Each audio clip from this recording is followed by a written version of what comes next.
Okay, we're here with Harry on day one of the Sonas training programme. Harry, could you explain to us what happens on one?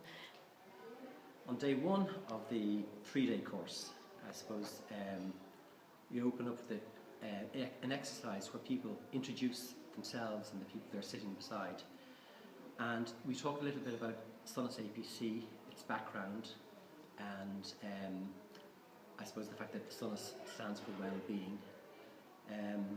We also go on to discuss the person with dementia a little bit in the morning, because we're trying to put the focus on the person, not on the dementia as such. We go on to communication then after that, after a short break, and we introduce the Sonas programme a little bit later, which is it starts off by introducing the group session on day one. We go on day 2 and day 3 to the individual session and on to the sim session. Later in the afternoon of day 1, we discuss the environment and we review the session as well. So that will be most of the day 1. And what would you hope the attendees take away from today? Well, I suppose today is it can be a steep learning curve in that we're trying to discuss with people. The 3 days are about learning about activating the potential for communication.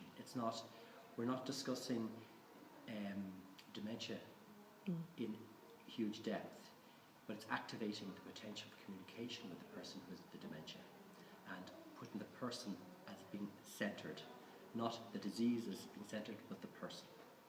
Okay, and finally, what do you find most enjoyable about being a Sonas licensed practitioner?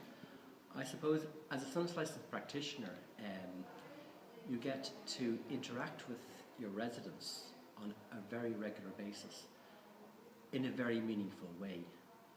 It gives you the ability, I suppose, to communicate with people using the 5 senses.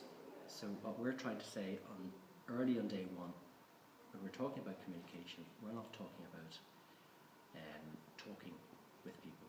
We're talking about communicating with people using the 5 senses. And you will pick up an awful lot and have far more meaningful conversation and communication when you're using the 5 senses. So if people take that out of day 1, 2 and 3, they'll be able to communicate in a far better way with their residents. Thanks, Harry.